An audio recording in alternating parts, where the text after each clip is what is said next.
Is everything working? Yep, that's working. That's working. That's working. Okay, so I got this airplane. This is the Piper Meridian. Let's take a look outside.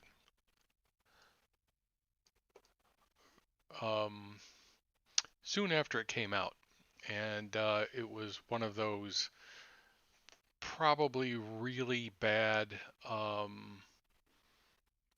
Carenado releases, and had a lot of bugs, had an awful lot of bugs, and they've addressed a good amount of them. They still have a couple, and they probably will never address those.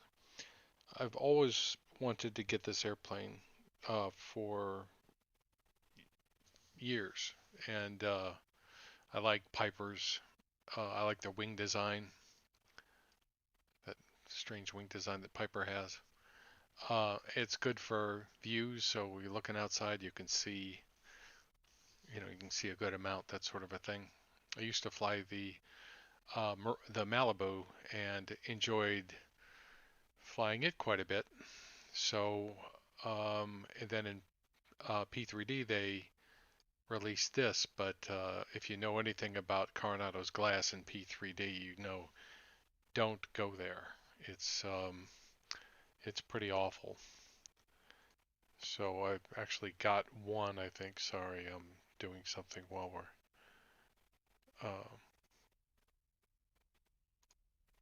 while I'm doing this. Where is it? I need the checklist.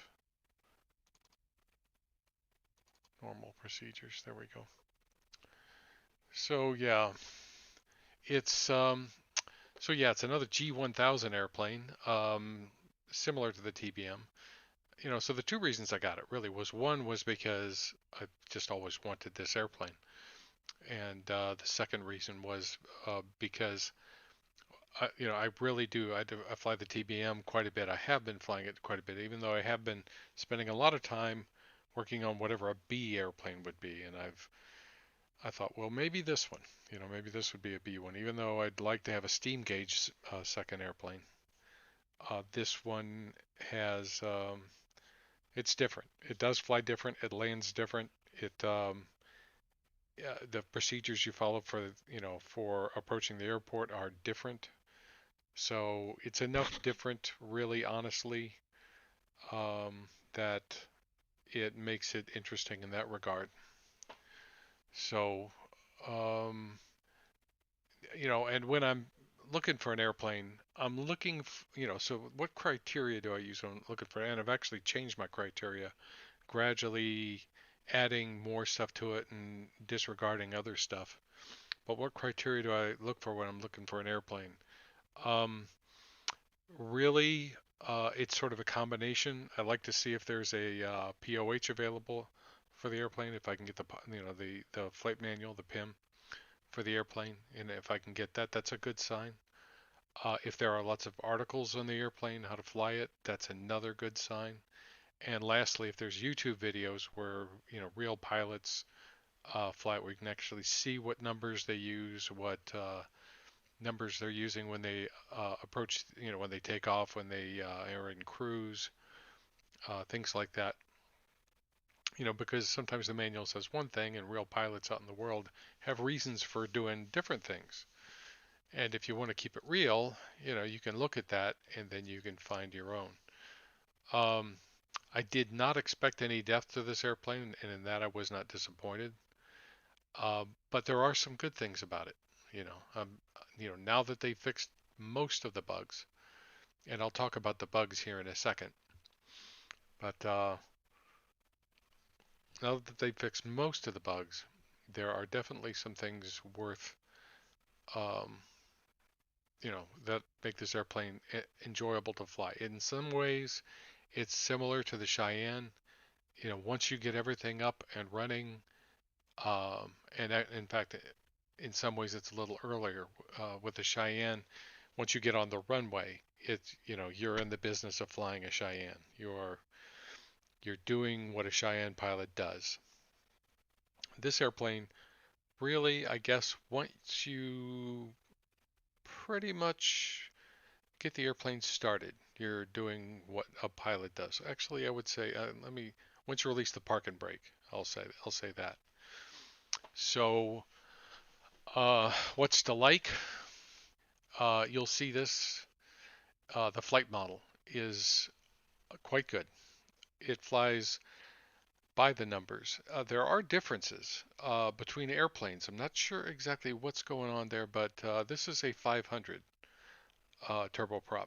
So it's a PA46 500. So the numbers are different than other PA46s.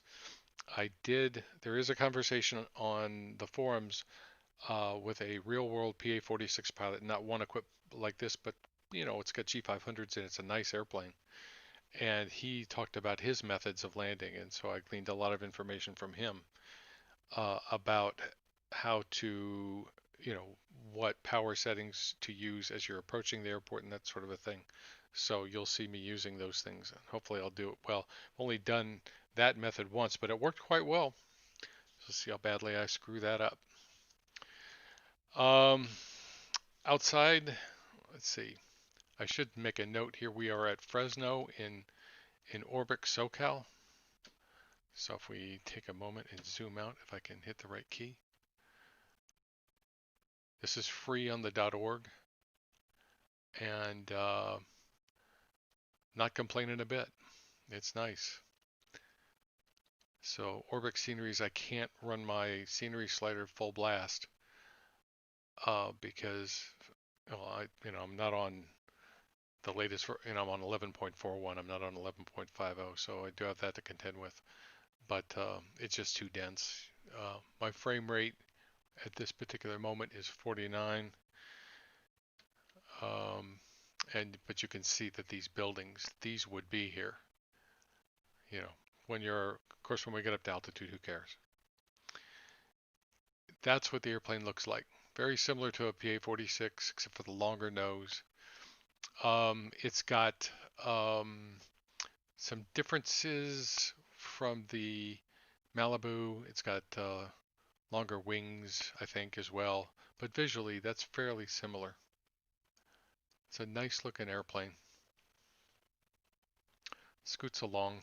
It's not as, I'll say this, comparing it to the TBM, and then I'll forget about the TBM because this is not the TBM. It's not as fast as the TBM. It doesn't have the range that the TBM has. And it takes longer to climb to altitude than the TBM. But it's not the TBM, and that wasn't the point of getting it anyway. So, it's a good airplane in its own right.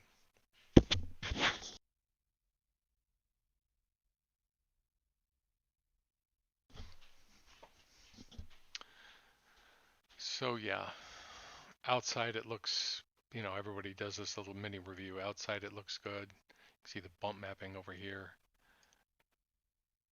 The reflections, they're really nice.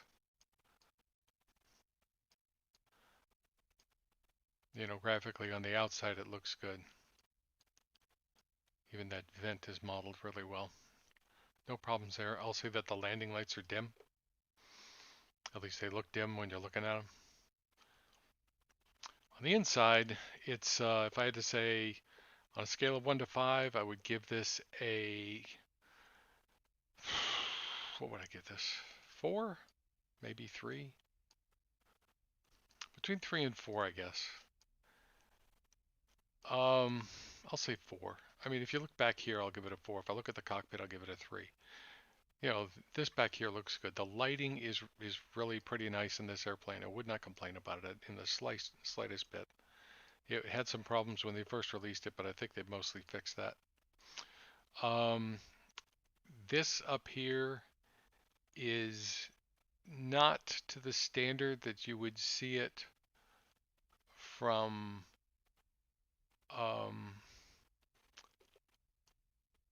some of the newer devs, some of the other devs. Aerobasque, certainly Hot Start. These knobs are kind of okay. You can see that. See how grainy that looks. These panels here and these here. This doesn't look so bad, but those side panels and this panel here, I'll zoom in here a little bit, see if I can. Kind of looks like they took a photograph of something, turned it upside down, and stuck labels on it or something. I'm not sure. It looks like it was sprayed with white paint, like someone took a can of paint, went whoosh across it like that. They did clean this up quite a bit. So this keyboard, it sort of functions. This part up here works fine.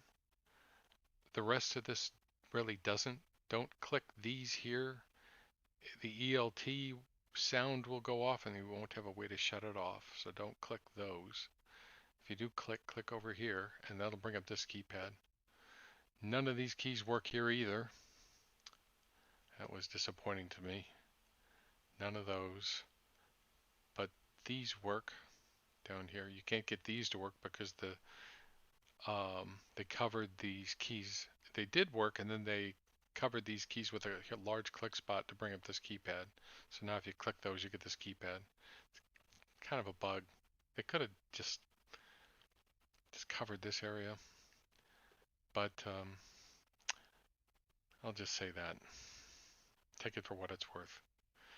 These keys work fine. VNav works. So in terms of functionality on this thing, everything on this keypad pretty much works.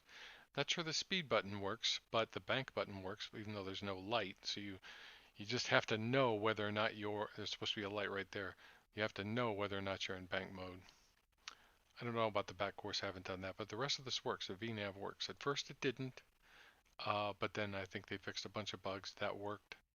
FLC works, so you can set a speed and climb all the way up to altitude. I don't remember what the top altitude of this airplane is. Like I said, I did a lot of testing trying to find all the bugs so we could report those. So yes, all the switches at least make a sound. Hear that? Kind of loud. All the buttons to me are loud, overly done that way. And you hear those even with the engine running, which is to me a little strange. Yoke looks okay. I'll zoom in there. Probably looks as good as the real thing in some regards because, these are a little dated now. Well, actually they're still rolling these out, but, this one's been out a few years. It's kind of a weird sound, but, and, yeah. What else? Any other issues to talk about? There is something. Oh. If the engine's off, everything's off, there's no power at all. If you take your condition lever and you pull it back, it does the shutdown sound. So, and it'll do it every time. So, yeah. And then the only other real bug. So this is kind of borked. That's kind of weird. This standby altimeter, the right two digits don't work. So, how important is that? I don't know.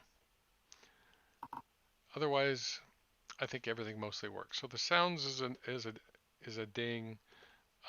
This weirdness with the condition lever is a thing, and the altimeter is a thing. Other than that, I don't think there's anything much to complain about. But we will see. I haven't done a cold and dark on this thing since the first couple times I tried, and there were so many things broken, I couldn't really get through it. So let's see. So where do we start?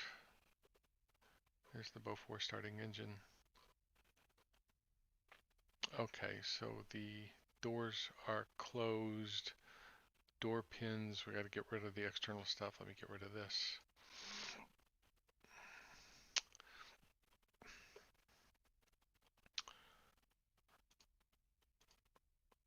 Okay, so they're already going. It does have instrument reflections, but really, I think it's backwards.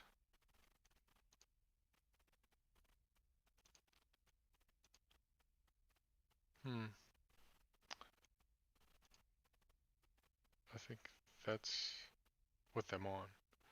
Has static elements. You can change liveries on the fly. This is all standard stuff these days for Carenado. That's a nice feature, though, being able to change it on the fly. You can set your volume in here, change your field of view, and they've got built-in views. I don't use that, never have. And this is for this. I mean, I guess it's good for somebody. The thing's right here, so I don't think I'd ever bring that up. This should have brought up the keypad is what it should have done. Um, So yeah. Door pins, seats are adjusted, all electrical switches. This is well done up here, I should say that. That's really well done for the most part. Little loud clicks again, but not too bad. So you can see all of the electrical... Yep, hold on. Go. No, we're not starting. I'm not even sure it thinks we are starting. That's right, there's that weirdness. That's the other weirdness. It makes a noise like it's starting sometimes, even when it's not starting. Okay. So, I mean, I might be... When I think about why I got this airplane, I wanted an airplane that I could take and just start it out on the runway and then go. I wanted to be able to take it and put it out on a 10-mile final and practice an ILS approach in IMC, or just go flying around BFR. So for that, this is a good airplane. It's sufficiently functional to where you could probably fly it out on VATSIM in almost all circumstances. The only circumstances where you're going to run into some trouble is if they change your flight plan when you're in flight, because then you're going to have to use the old wheel approach here. So it's not going to be as good as the Aerobasque or the Aerobasque E1000 or the TBM in that regard. But you got a couple of choices there. You could just do it anyway. Just register yourself as a slant G, PA46 slant G on VATSIM. Or you could say you're a slant alpha. And a slant alpha says you don't have a GPS. That's what you're basically telling ATC. And since you're a slant alpha, they won't give you a direct to an RNAV fix. So you'll be more or less assumed to have I don't remember what the equipment list is for a slant alpha, but it's the equipment suffix that is in all of the clients. A slant alpha will have at least a VOR and I believe a DME. I'm not going to look it up right now, so we can just keep going. Let's see, door pins, seats, electrical switches are now off. That was my hardware switches that had this thing all screwed up, so I just shut them all off. Let's see, day-night switch is here. It's on day. That's fine. Cabin climate controls are here. Actually pretty well done. They look off. Okay, and then you've also got this ECS cabin comfort. ECS cabin comfort, that's the next checklist item, is off. Parking brake. Let's remove the yoke so we can see that. Yep, that's on.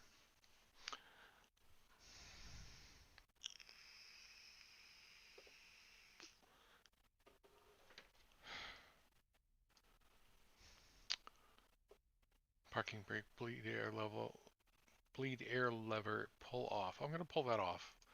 But if you do that, if you turn that on, then it will, and I always had to do it twice, I don't know why. Your pressurization won't work, so just keep it in mind. Manual override lever is here. It's got a click spot, but I don't think you can move it. Power lever is, let's make that idle. Condition lever is cut off. Firewall fuel shut off valve. I think it has one of those. Or is that another airplane? Because I've been looking at 3 airplanes recently. And that may have been another airplane. If it does, it probably doesn't work. Well, actually, there it is.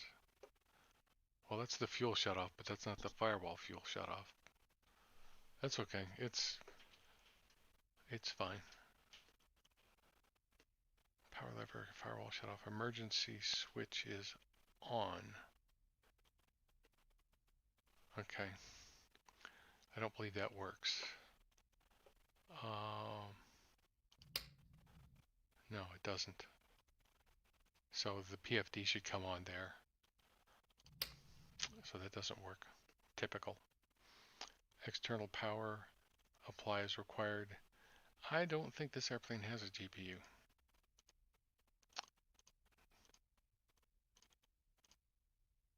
Nope.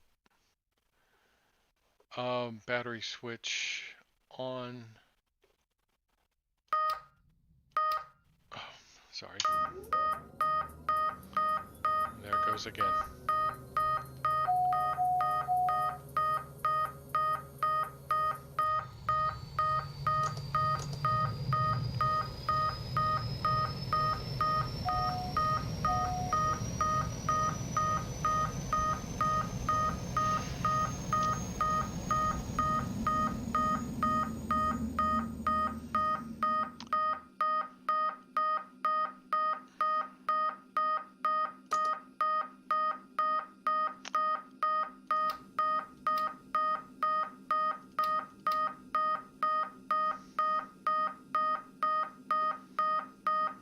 I do not know what that sound is.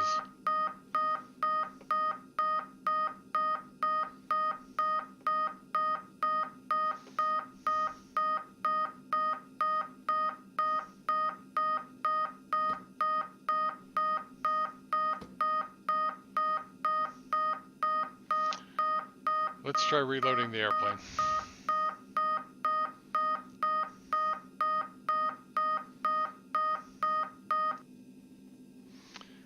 I don't know if that'll fix it. I may have to restart the sim. I guess I could look at that at the ECS right here. Okay, so that did fix it. Oh, now the prop's running. So much for cold and dark. I remember that about this airplane. There's a lot of tedium, if you ask me. You know, stuff like that. If you, like I said, if you click these buttons here, the ELT will sound, even though this is the ELT up here, and that's another annoying one that you cannot get rid of without restarting the sim. So, but here we are. We got the airplane running. Let's see, so we can,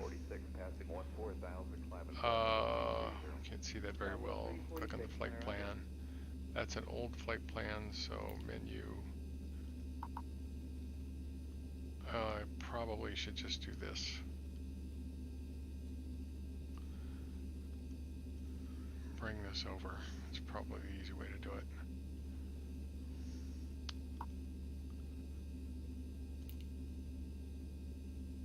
November 6th, Whiskey Tango, contact for approach on 125.3. 25. And, you know, I mean, that's, I don't want to put something in. What's near here?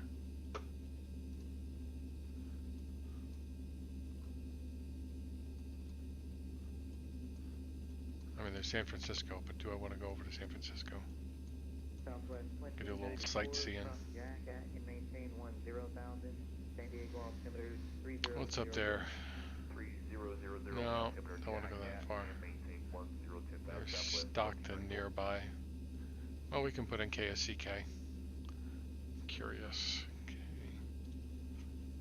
So if I go here and then click here, no, they didn't implement the keyboard at all. So it's this stuff up here. 33,000 descending via the OLA 1, except maintaining flight level 240.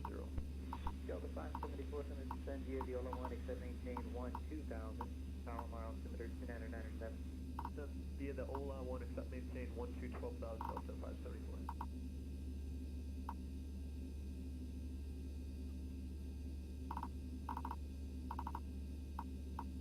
Okay, so there's that. Okay, so I've got direct, actually the airport, I did direct Stockton, which is not far away. I'll probably turn around and come back to Modesto. I don't know what Stockton even looks like. We'll take a look. I don't know that I don't know that I've ever downloaded Modesto. This may be off just the of XPlane, but if I did download this, it's off the it's off the .org. So that's done. And I'll probably end up shooting an ILS. So that's what we'll end up doing. I'm going to put in 6,000. This always pops up when you start. That's okay. So that's nearest. Shut that off. The other thing good about this airplane is you don't have to worry about shutting down properly. You can just kill it. Whereas with the TBM, you can't do that. You have to go through all of this stuff. So it's a simple taxi out. You can take off with flaps or without flaps.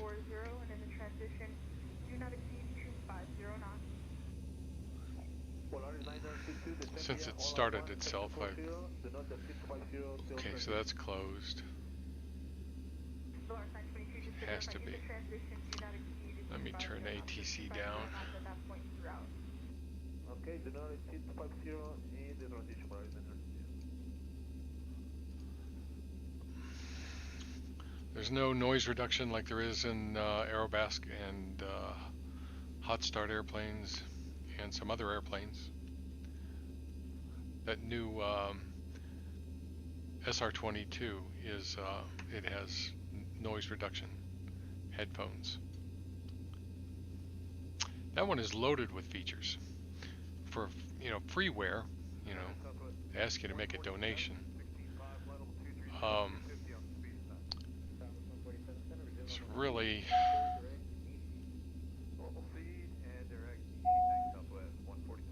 you've got to use reverse thrust, and I don't know that there's any other way to do it than just enable reverse thrust. 147, contact center 126.77. 2677 today, southwest 147.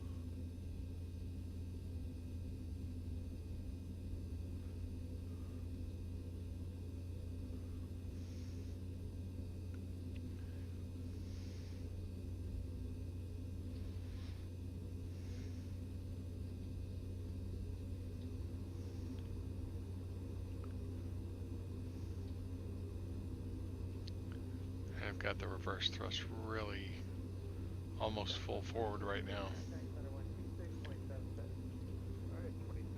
Now it's slowing down.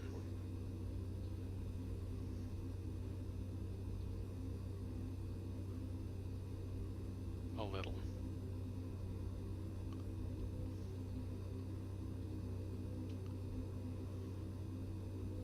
American 480, maintain speed now, do not exceed 280 knots.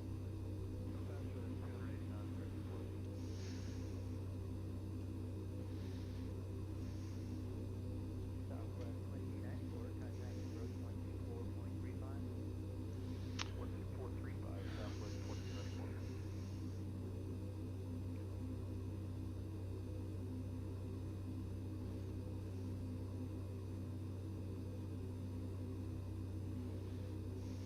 American 756 center.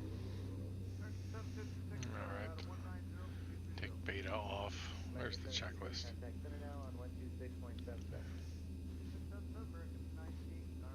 Okay, so I'm gonna put the parking brake on here for a second, just take a quick look.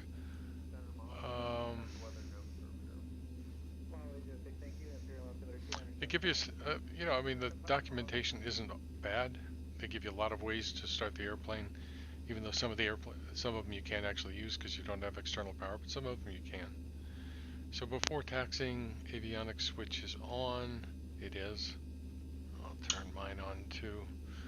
Multifunction display, verified database, currency, yeah, we're gonna do that. What's the altimeter?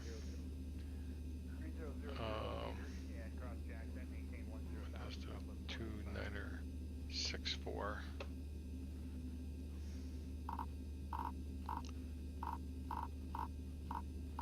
So that seems kind of loud. Not awful.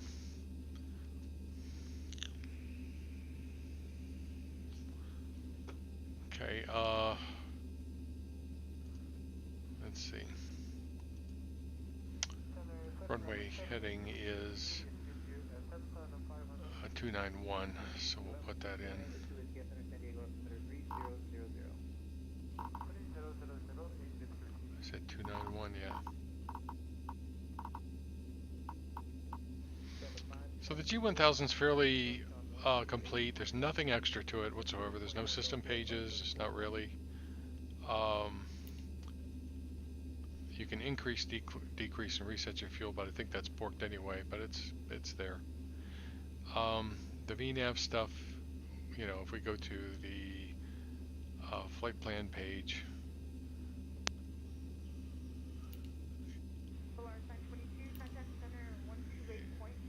It's there. Well, it is there, but hold on.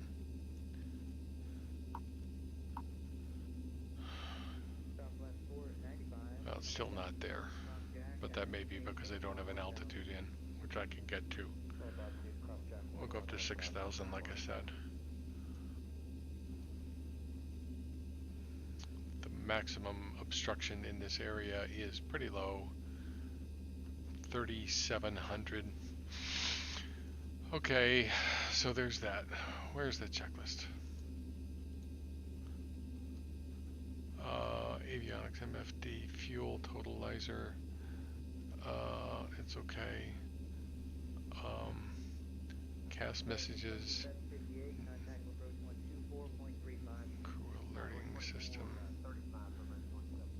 And, well, we'll get back over to that. Autopilot. Verify, so that really amounts to pressing the AP button, and that turns the yaw damper on. Disconnect that, and that sound is kind of weak. Pitot heat switch on, and that works now. And then pitot heat would go off, but we're up at the runway, so taxi lights, we really don't need that, but we do need our nav and our beacon. There is no beacon, there is a strobe, which I don't need at the moment. Climate controls are fine, radios, avionics, flaps are retracted, set takeoff ranges. Really you can't do that in any of the airplanes that I've seen that have a G1000. I think we'll see that probably soon, where you can set your takeoff speeds here.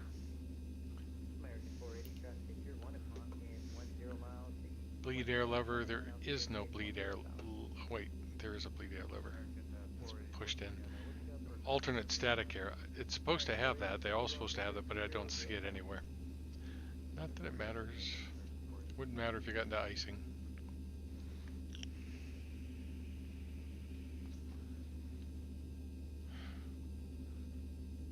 Okay. Cabin pressure dump switch, verify position. It's right there. It's on cabin pressure. Click it, it goes temporarily to dump. Not going to click it. It kind of works. ECS cabin comfort switch should be on norm. Salt test switch, that is here. Oh, doesn't do anything. park and brake indicator. Southwest 495, contact approach 124.35. Pressurization control. 2435, thanks for update, Southwest 495. We're not going to go above 6,000, doesn't matter. Standby gyro test. It actually kind of works.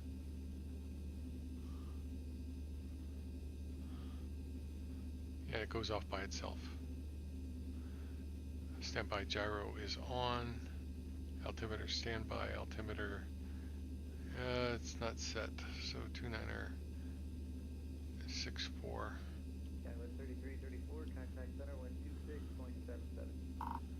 12677, Southwest 3334. Okay. TAWs in traffic if installed. Parking brake release.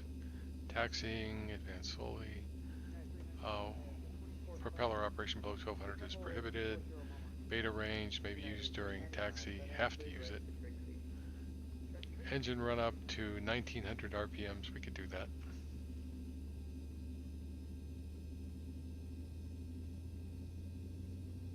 Polaris 904, contact center 119.95. Contact center 119.5, Polaris 904, thank you, good day.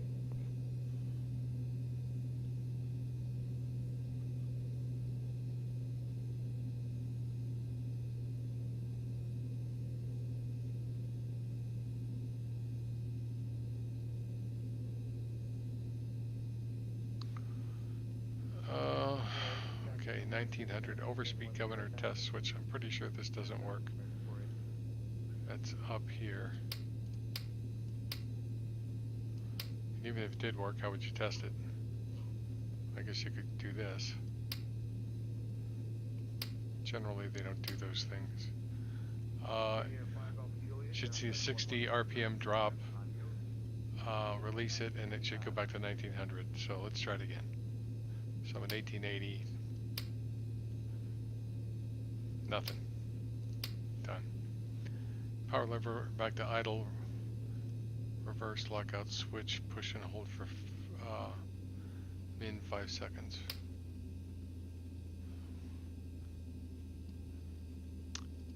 Okay.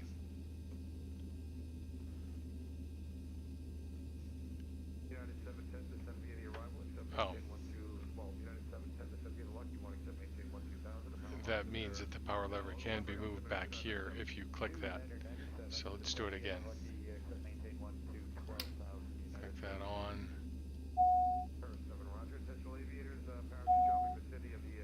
Well, it kind of does work. I don't know.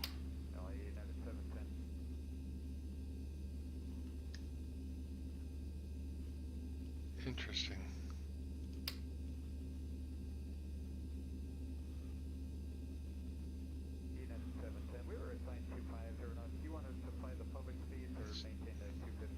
Hold it for 5 seconds. Say that one more time.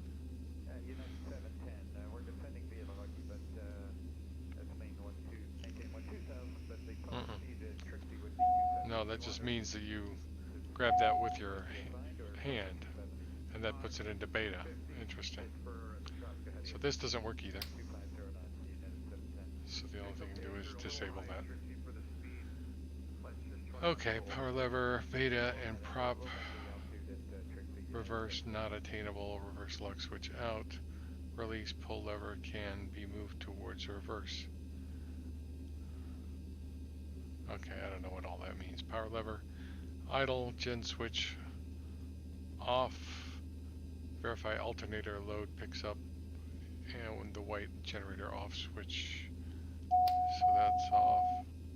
Generator off switch, and we're 0, 0. 23.4. Turn it back on. Oh, well that worked. Okay, and then the alternator switch off. And what happens when the alternator switch off? White alternator off, message illuminated, and then on. So off, and that's on.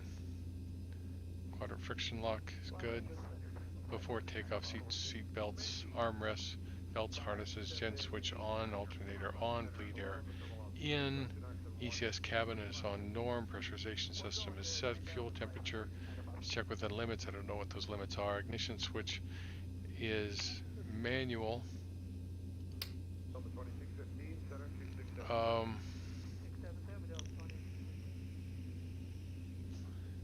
Pitot heat on. Taxi light as required. Landing light as required. Nav lights as required. Strobe lights on. We'll take care of that and all that in a second. Flight instruments check. Okay, so that's set to 6,000 and our heading is set. And we're in GPS mode. CAS messages, the pitot heat is on, that's a good thing. Radios, navigation, flaps set 0 to 20. We'll do a 0 degree takeoff. Elevator and rudder trim set for takeoff ranges. There's rudder trim. Where's the elevator trim? Well, I guess you have to look here. Takeoff range. There we go. Flight controls, free and proper movement.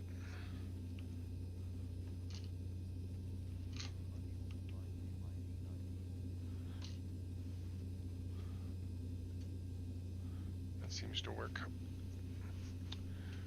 Are we done? Are we ready? Normal takeoff. Brake supply power lever set to takeoff. Brakes release. Rotation liftoff at 85 knots. Obstacle clearance at 100 knots. Landing gear up. Fuel switch, pump switch off. Ignition switch auto. Landing light off. So fuel pumps are up here. So these go to auto. So that's the new thing. So, you know, at this point here, we're good. You know, it was all that crap when you started. I've had little issues with the whole, you know, startup procedure. You know, something. Either that weird sound happens or something. So I don't know that I'll be even messing with that very much. But you've seen the experience that I had, and that's all I guess it matters. There's nothing out there. Let's get rid of that. I don't even have all my switches set up anymore. I've reinstalled this thing 3 times. So, parking brake off, lights, icing, flaps are set, transponder.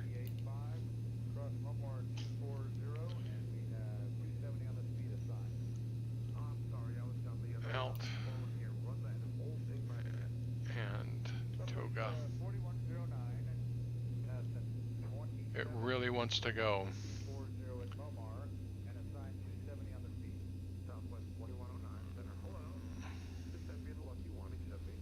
Okay, so brakes are set.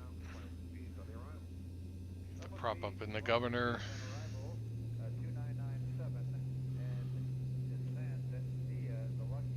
And off we go.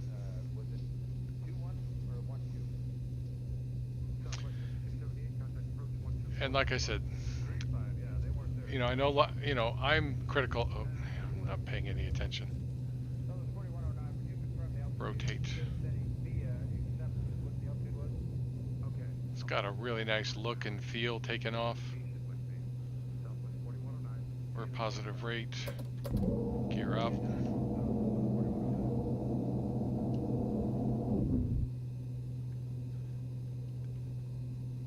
It's got a nice feel to it. I think that trim was wrong for takeoff, if you ask me, because I had to put a lot of trim into it to get it up to the flight director. So we'll go right here, make a right turn out towards Stockton, which is 20 miles away. So takeoff trim might be more like down here. And you can just chalk that up to differences between airplanes. You know, airplanes are different. But let me, where's the sound? Here?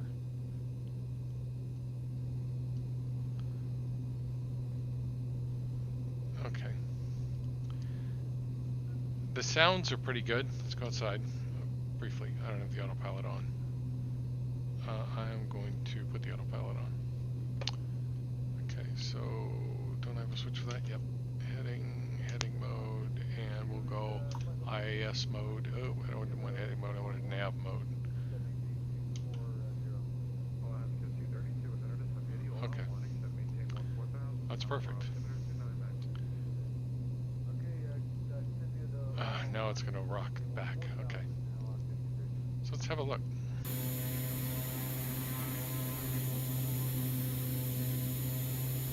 Nice reflections. Decent sounds. So my advice with this airplane is start it with its engines running. You know, if you want this airplane, I would start it with its engines running and then set it up from there. And then I can't think of a lot. I mean, you will have to enter the flight plan the old-fashioned way, but I can't think of a lot to really complain about once the engines are running.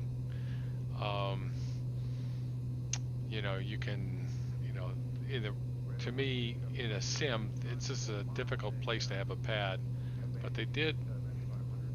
Tell me this works now. Yes, it does. Click spots over here. Interesting. Seems to, wherever the pointer is, you can bring it up, and then you can work on your flight plan. And you can set VNAV altitudes. So I could go over here to Stockton and put 6,000 in. And no, maybe I'll do that when I'll fart around with that a little bit once I set up the ILS when I come on the way back. But you know, I'm not complaining about the sounds. The RF mod sounds. In terms of night lighting,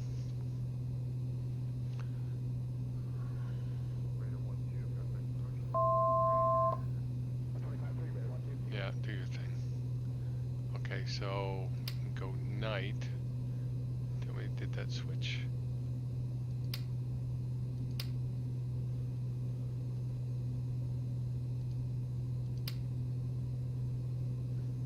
I mapped that to a switch. Yeah, I did. Yeah, so now this light here comes on.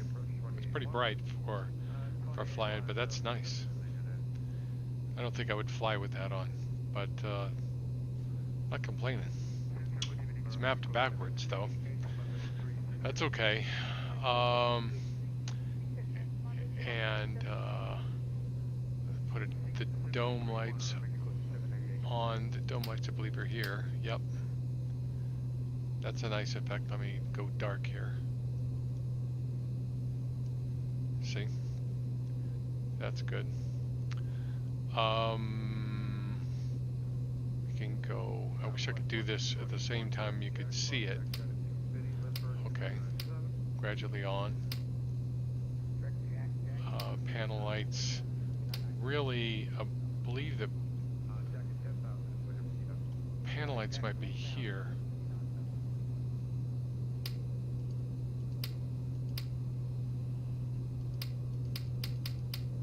Oh wait, no. It's these little lights here, and they're on or off. Even though it has a dim switch, it's on or off. And then, what is the next one? Avionics. Avionics is a little flaky, but it's okay. It's still pretty. See, it looks like these are washed out now. And then, yeah, so this is actually the brightness of the G1000. So not, you know, overall not bad. And in the back you can turn on these switches here. Find the click spot. See? Of course. And of course the table comes out. I don't know what the fascination is with tables. But yeah, this is what it's like. Let me turn off some of these lights, turn them down.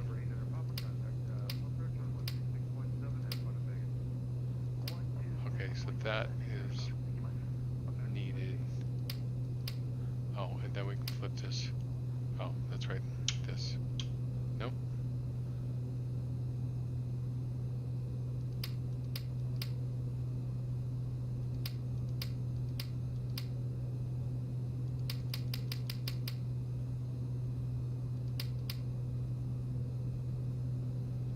I'm still. Oh, I've got the dome lights on.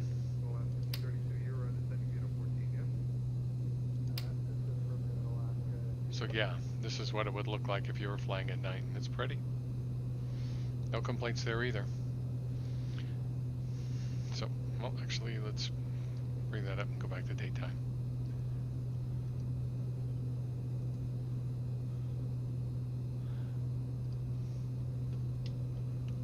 And that's Orbic SoCal. Or maybe I'm in NorCal now. Switches over around here someplace. So we are coming up on Stockton. So let's go into heading mode.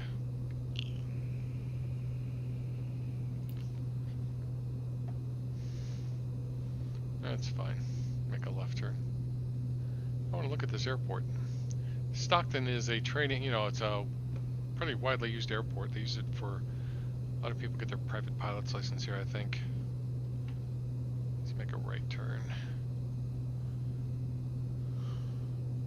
See what it looks like.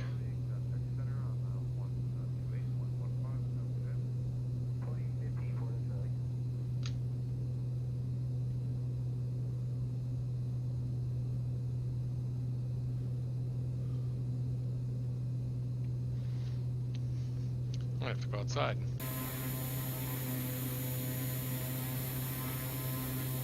Not great, but okay.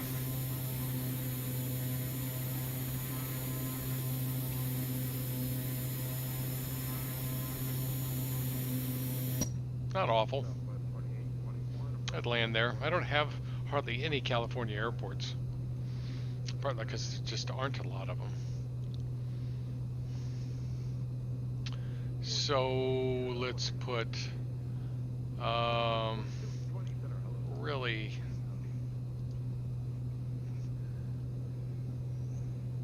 okay. I can't click that. It's just such a temptation. Okay.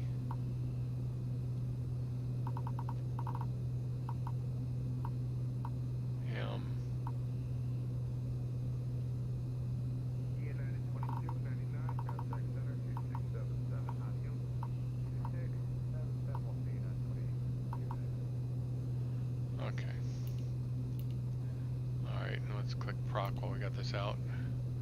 Select approach. ILS 28 right.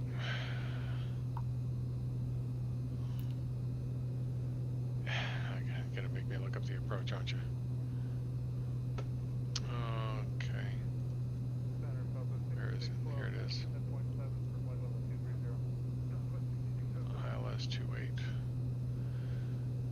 Gotta be down at 1800 roughly, and we will go from, I'm gonna go from Panoche, if that's an option. That might be it. Yep, that's it. This will take us down past the airport. Minimum's 300.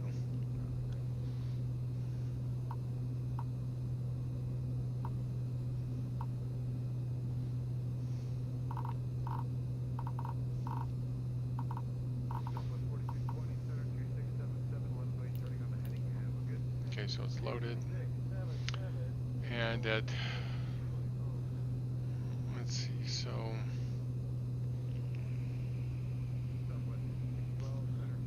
what else do I need to do? I need to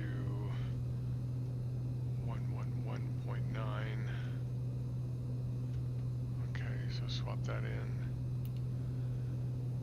And we should dial in 11. Let's see, what's the missed approach? Missed approach, climb 1500, then we're climbing right turn to Modesto VOR. So we need Modesto 114.6.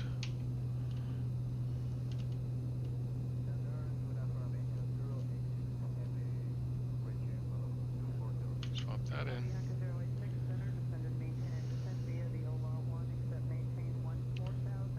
Back. PFD bearing 2. So yeah, I mean, you know, if you ignore the keyboard, pretty good. Let's do a flight plan. I'm gonna do, actually, let's just activate the approach.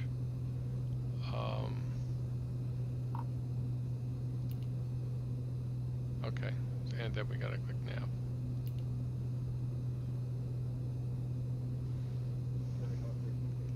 So it's got a nice look to it.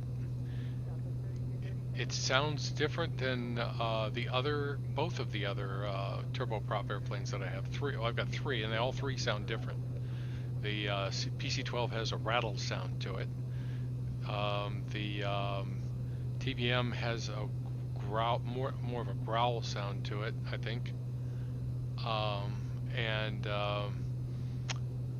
don't know how to describe the E1000. It's got a windier sound to it, that's for sure. They have, you know, all the knobs seem to work okay. The one weird knob in this whole thing is this one, which if you, let's see, actually, before I do anything, let's go to, we have to bring up the flight plan. This is weird. This should have a key, click spot up here someplace. Okay. Okay, so I can be at 7,500. So we'll stay at 6,000, and that's a required altitude because it's blue. So we will use that. And how far until? Well, let's see. It's blue. Why don't I have a VNav here? Let's see. So let's go here. Enter. And VNav still isn't kicked in. Let's make it, I think we can safely do 7,000. Is that correct? 7,500. I'm still not getting VNav. And that is because I can't think of a single reason why they would not be giving us a VNav descent rate. So we'll just stay at 6,000. I believe we're okay. We're going direct, and I don't see any mountains out there. Pretty out there, huh? It was not my idea. Well, I guess it was my idea. It wasn't my plan to spend my evening doing a review of this airplane. But I guess that's just the way it's turned out. Nice views.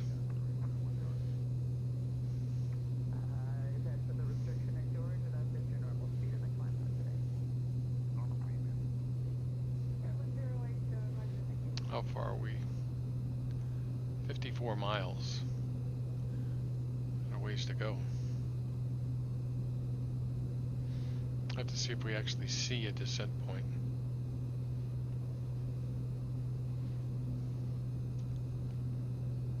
We'll speed us up here a little bit. Let's see what this thing can do at 6,000 feet.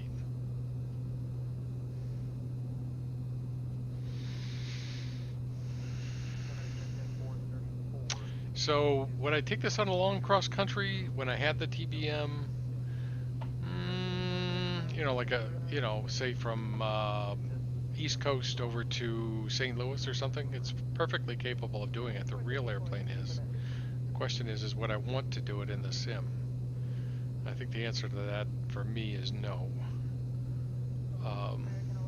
You know, putting in long flight plans with a dial like this, when I've got another airplane that I can use the keyboard, probably doesn't make that much sense. I'd be more apt to take the E1000, but even so. So up in the yellow band here. But the air's pretty still, so we're okay. So we're doing 204, 232. Okay, so I should back off back down to the green.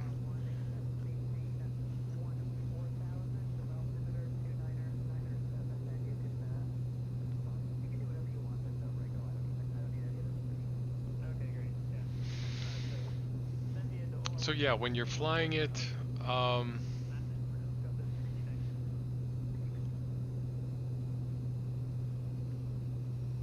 must have this on cumulative. Hold on. Flight plan.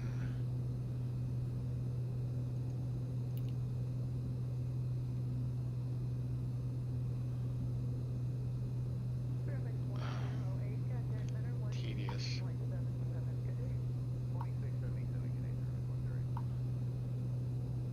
It really. What happens if I click system? Oh, okay. So now we can go view. Now I'm going leg. Okay, so that's right. I think I'm gonna go here.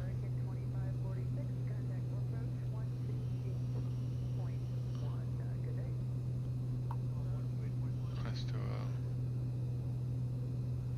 is there a direct to button down here? There it is. And I can't click that. If you click enter, it pops that up, then you have to click that.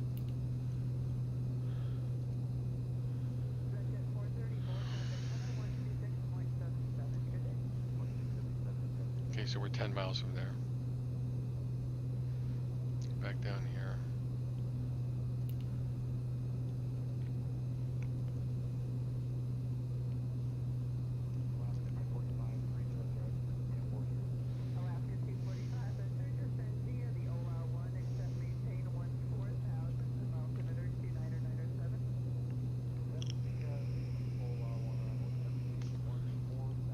It's possible that the reason that that it wouldn't do the VNAV thing is because I was already lower than that altitude.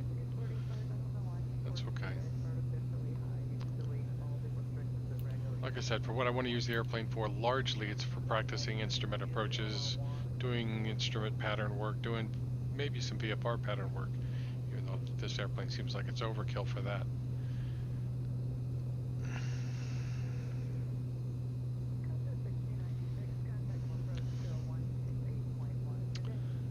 In terms of labels, your flap speeds are here. Your gear speeds are here. So if you forget them, you just look down. It's 168, 135, and 118. And this is, you got to get them up pretty quick, 129, but you've got all the way at 168, the same as your flap speed. To once you're below 168, you can start down there.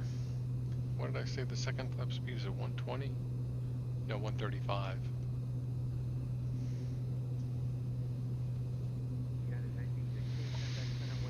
Okay, and let's zoom.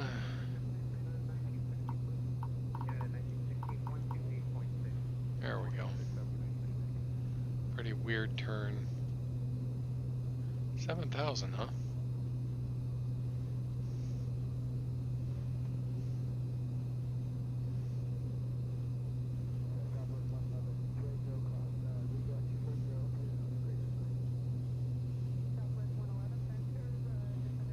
So we'll go out there.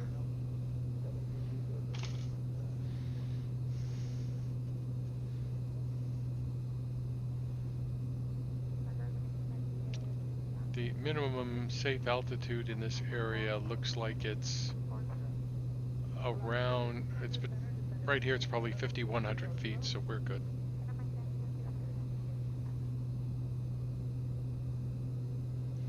Let's finish setting this up. Back, CDI, and we need a course of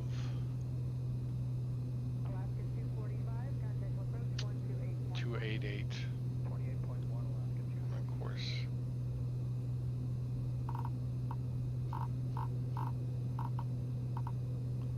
Maybe it was already set. 288. Missed approach altitude is set.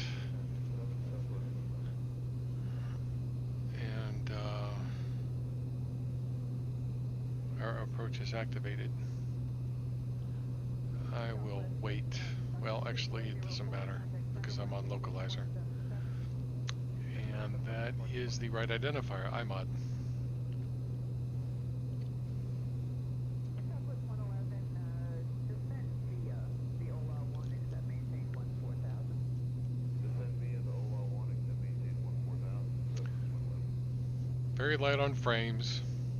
Like I said, once you get it taxiing, and maybe I'll say at least once you get it on the runway, it flies right by the numbers. I checked the climb out numbers and it's within, I'd say, 3% of the climb out and the climb rate of this airplane.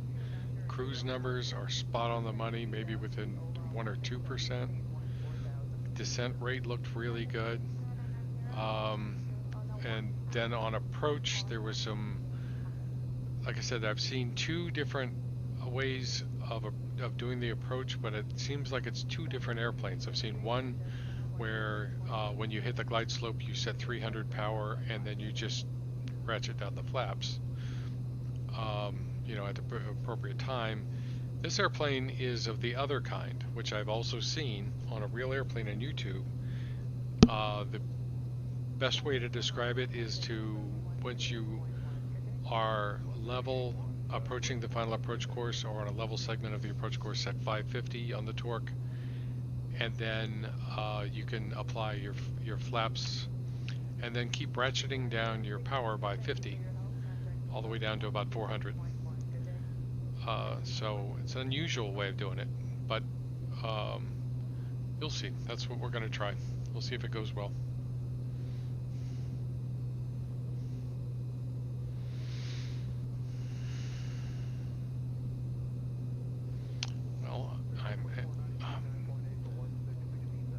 You know what? I will dogleg from this side, since I've fallen off of nav. I did something, but that's okay. I will do a heading mode, and we will go left, say 020.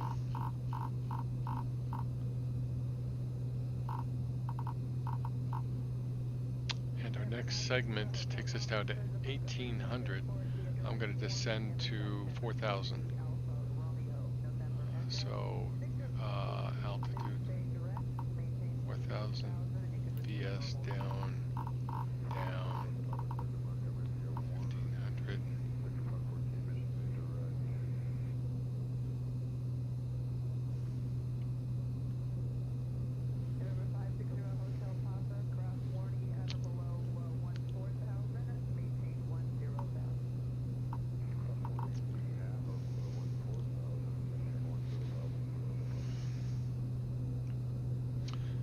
XPlane's getting a lot of these G1000 airplanes, so I do think that perhaps we will see things like being able to set your V speeds in here, that you'll see a better implementation for aircraft developers to use the keyboard.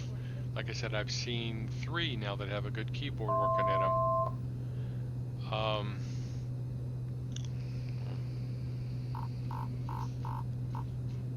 I'm going to overshoot because I'm yakking instead of flying.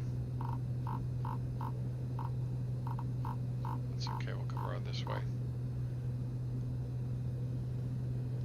And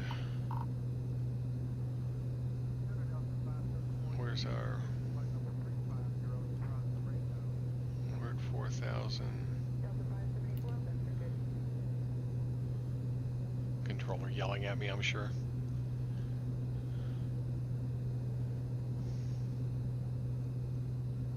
Okay, so let's put the heading back over here. Right about there. Okay, approach is armed, glide slope is up there, we are good. And we could descend at any time. The altitude, you can be anywhere between 1800 and 5000, so we're good. And Localizer is set. Via the OLA 1, except maintain 14,000 and altimeter 2997. I need more hand flying time with this airplane. It does fly well by hand. It really does. But I need more experience with it. I'll fly by hand from the final approach fix.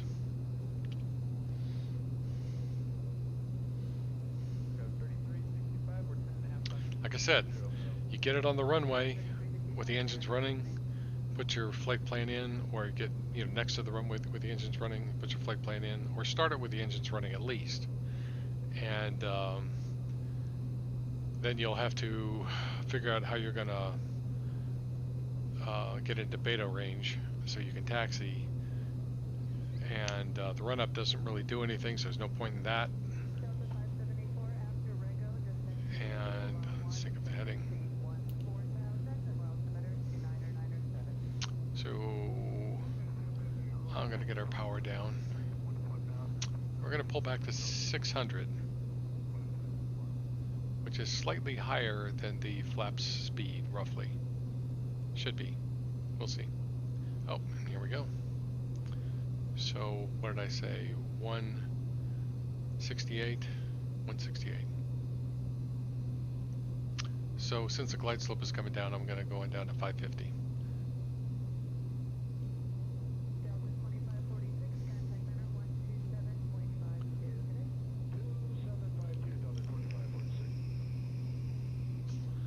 I'm going to be just a tad late.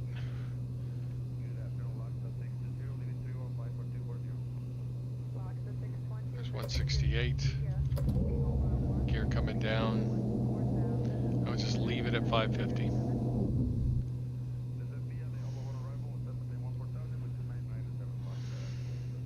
And see what happens, see what the speed settles down to.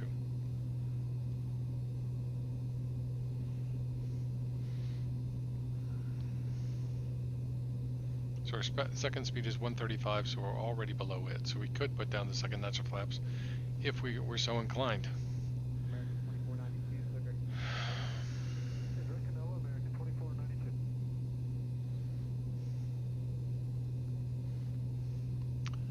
There's a lot of speed loss there, just from gear and flaps. That's a lot of speed loss. Southwest 1927, Centric good. I'm going to put us back up at 600. My feeling is we should be doing about 120. I believe 120, you said about 720 power. See what happens. Airport elevation is Delta 574, contact approach 128.1, good day. 91 feet, so we got a ways to go.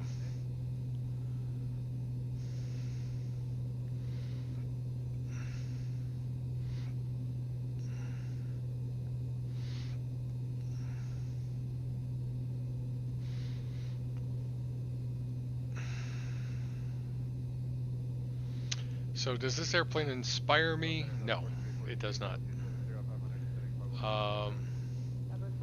Not yet.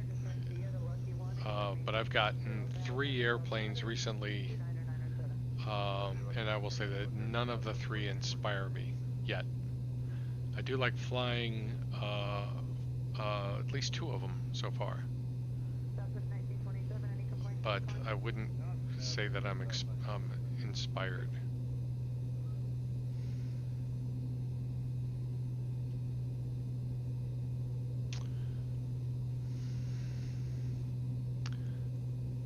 This says that our next speed is 135 and then 118. Okay, yeah, we're good. So yeah, 720, 730 sets 120 power. If you want to do final approach, it's at 120. 110, 120 is good.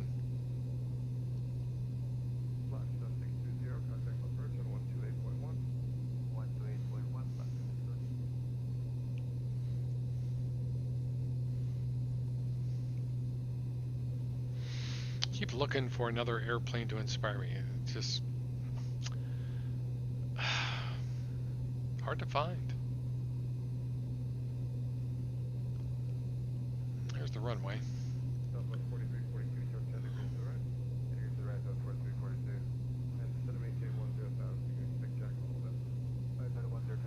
let's go down to 110. So 110 should be, let's see if that's 600. 110 is a normal approach speed for this airplane. So we're at 600. Number 0 Hotel Papa, contact approach on 12435. And as the real pilot explained to me, you know, the flaps are docile. They don't make you bloom up a lot. Let's see what happens here.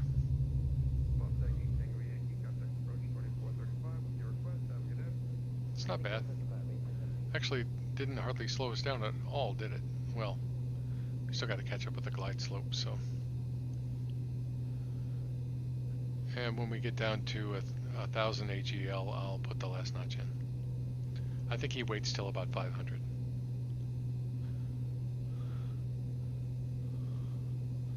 So yeah, it looks like this is going to settle down at 100 knots, which looks good. I'm going to go ahead and put the last notch in because I want to see where it settles down. So we're still at 600, 610.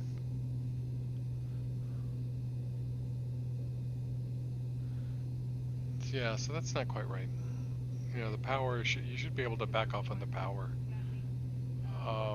90 knots with full flaps is pretty normal, so you really can't go much below that. Landing is about 85 knots, thereabouts. And it does round out nicely. So there you go. You know, so you're going to be 550 to get your flaps down, put it back up to 700, something like that. Probably leave it at 6.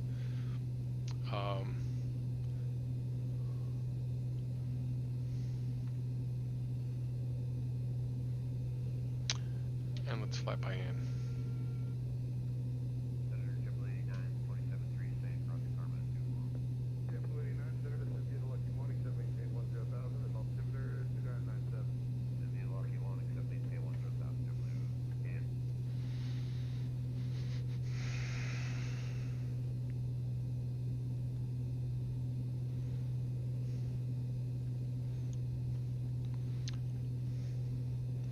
Just haven't been doing a lot of simming in the last few days, and I miss it.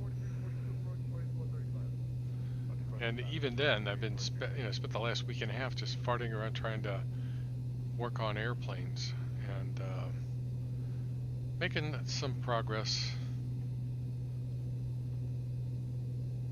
This is a nice approach.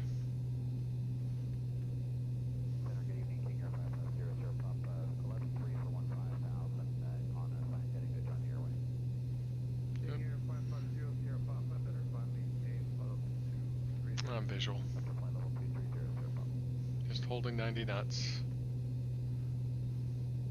Minimums.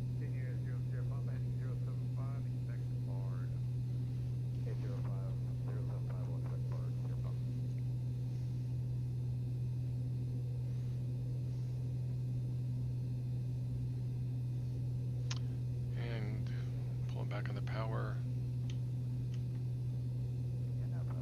Some.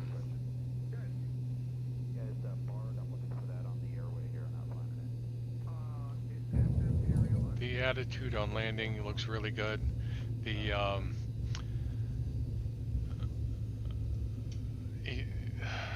real world pilot said that you won't get a greaser in this airplane.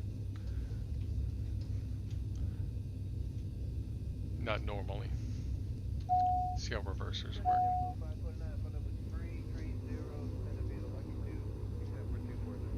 Okay, that's all right.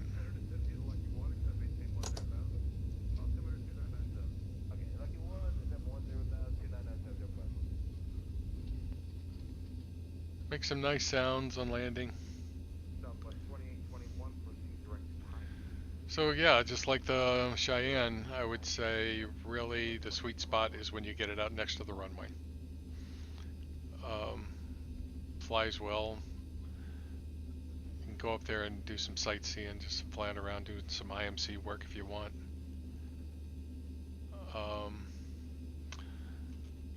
Let's see, lights, icing, the flaps up. F0 pop negative. Can you give me the spelling? DCA Bravo Zulu Transponder. Bravo Zulu Alpha. Got it. Oh, on standby. unless they moved it. F0 Papa. Got it. Wait, you can expect that in a little bit. 23 is going to be the final. I'm pretty sure that this is Gotta go ahead and send you anyway. something I got off the .org because of the grass. Nope, didn't go into beta. Southwest 2821, make your call 230. Negative final 230, Southwest 2821. That's full beta right there. Southwest 2821, center 2677. 12677, Southwest 2821.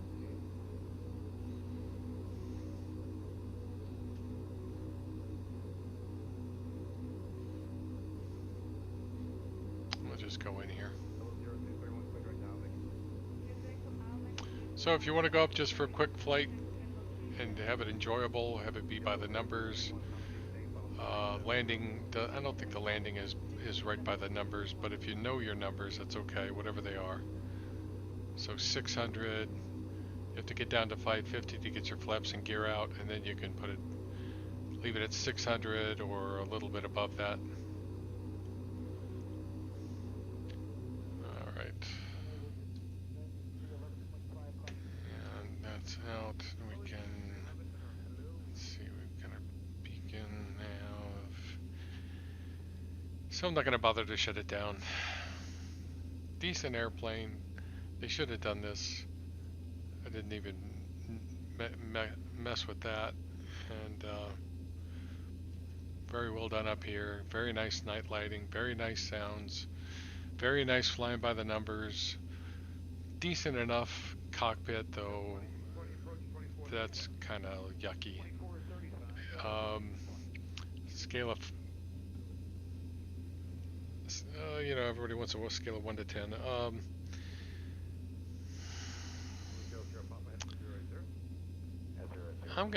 I'll say 7. I'll say 7. That's where I'd put it. Not, you know, and there's a fair number of airplanes that are down there in the 7 range.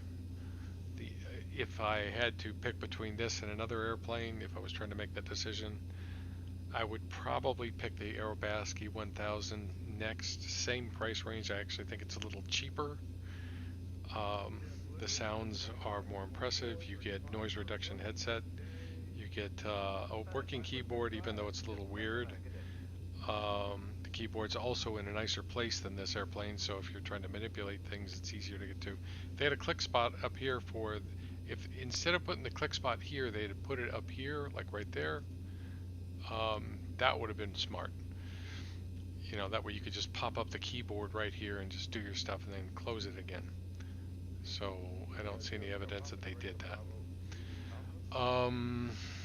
Not worried about these 100 or these tens digits.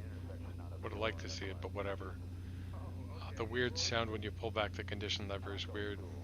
It's between 6 and 7. I'll say 6.5. With the Aerobas, while it has some quirks, overall it's a nicer airplane in this price range. Then obviously there's the TBM, which is a much more in-depth airplane. But they've got some new ones coming out. There is the new freeware SR22, the Cirrus, that has more features than this airplane. I haven't flown it enough to know how many quirks it has yet. Looks like it's got a couple. But it's a first release, and it's freeware. You just make a donation if you want to kids. So it's a good cause for that. It does have a keyboard, and it does work. It has Navigraph. Not Navigraph.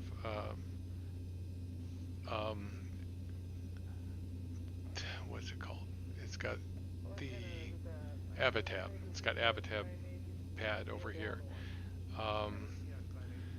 where you can see maps and weather, and that's where you do the airplane setup, that sort of a thing. For a freeware airplane and a real-world pilot says it flies very well. So that says that. And then also there's the TorqueSim SR22 that's going to be coming out relatively soon, I think. That looks really, really, really nice. So if you want a piston, slow but fun, that looks like a good one. And then, let's see, after that there's the Falcon by Aerobasque, and you know, judging by Aerobasque qualities, I'd expect we'd get a good solid 8 to 9, maybe somewhere in that range. And then Hot Start's got their Challenger coming out, which will be probably similar to their TBM. So, yeah, that's the way I see this airplane. That's where it fits. So, fun to fly, shallow, pretty, nice sounds.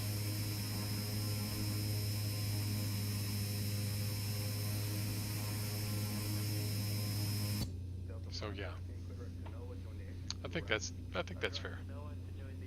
And I had a good time tonight, so I'm not complaining. So anyway, that's it for tonight. If you ran across this video, if you wouldn't mind, click the up button. If you want to subscribe, do that. And hopefully I'll have something more fun planning another flight across the country. That's one reason why I was looking for another B airplane. And I'll show some of those other airplanes once I get them ready, if I get them ready. So far it's been a real pill. So I'd rather fly, to be honest. I'd rather fly.